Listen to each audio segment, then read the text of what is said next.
Greetings, Dr. Chairosila, and hello, the viewers. Try to close your eyes for a moment. Imagine a 15-year-old guy or student holding a small device, smells like candies, smell like rainbows, and promises nothing but fun on the advertisement. And 1 year later, cannot focus in class, suddenly dropped down, fainted, and went to the hospital bed, regretting his life choices.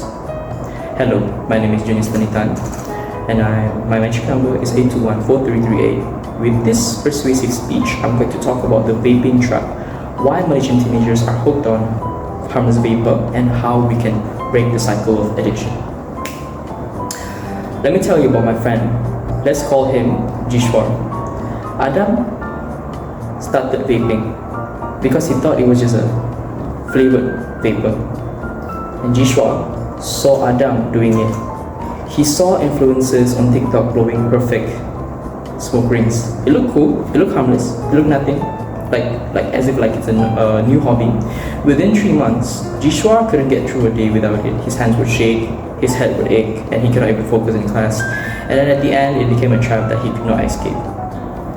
Jishwar is not alone. This is happening to everyone.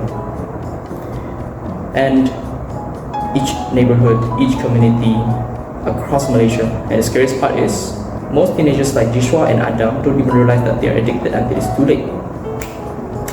Now, I want to talk about the statistics. 12.3% of Malaysian adolescents or youths can correctly identify nicotine as a common component in e-cigarette. Let that sink in. 12.3%, that means every 10 teenagers who vape, nearly 9 have no idea that they are inhaling actually a cancerous chemical. 9 out of 10 is actually playing Russian roulette with their brains and their futures and don't even know that the game has started.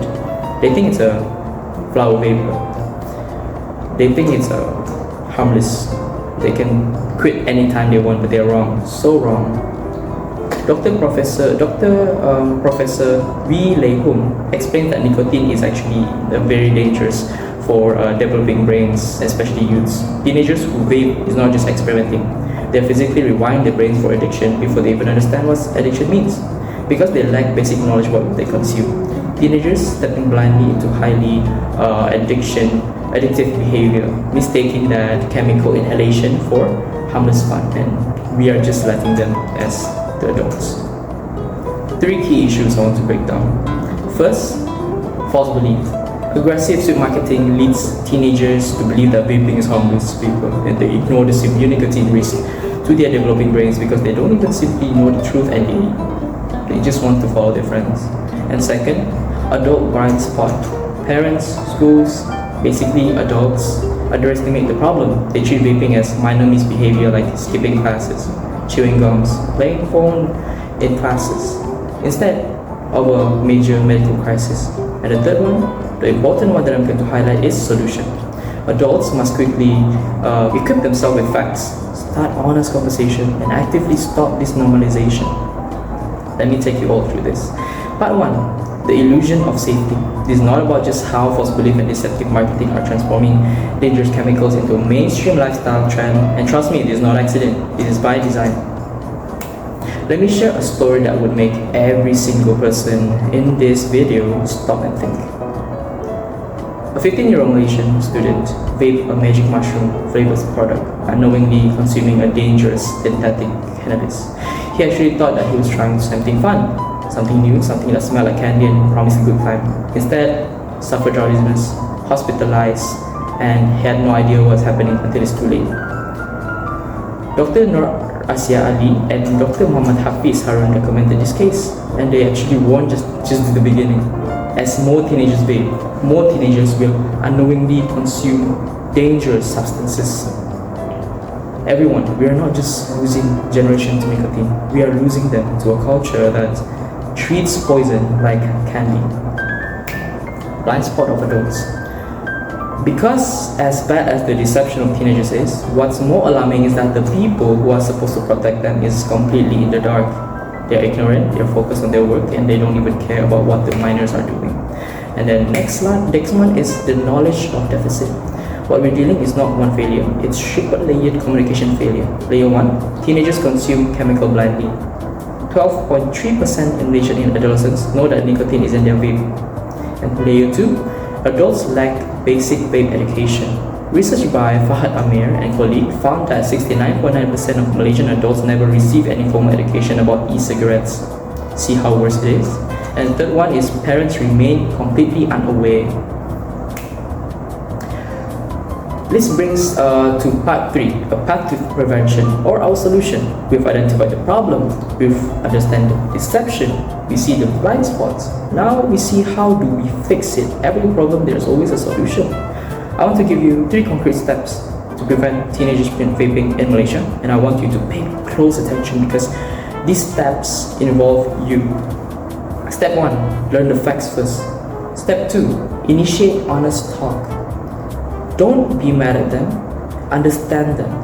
3, refuse to normalize. You have to advocate the minors. These 3 steps will only help if you actually initiate and put your effort into it. The call to action is most important one in trying to persuade someone. So I'm going to ask you to do something right now, tonight, after you watch this video. If you worry about your minors and your children, take out your phone, send this text to via WhatsApp, Instagram, any social media to one teenager, your sibling, your cousin, saying that vaping has nicotine. It harms your brain. Read in www.cdc.government e-cigarettes. There you can find the reality of smoking cigarettes, then followed up immediately with this question: do you know what is actually inside your vape? Don't delay, because you might think that one message would not make a difference. But let me ask you this: what if that one message can help a teenager? Do it tonight. Let me leave you with this: vape companies spend millions to look like addiction, look like a trend. They count on us staying silent to prove them wrong, send that message, have that conversation. You might just save someone you love. We are not powerless, we are not helpless. Every conversation matters, every message matters, every question matters. This is not just about stopping a trend. This is about protecting the future of an entire generation. Me, your children, your cousin, your siblings. And you have to save lives. This is about breaking the cycle of addiction before it breaks to another teenager. My last word is: break the silence, protect the future. Thank you.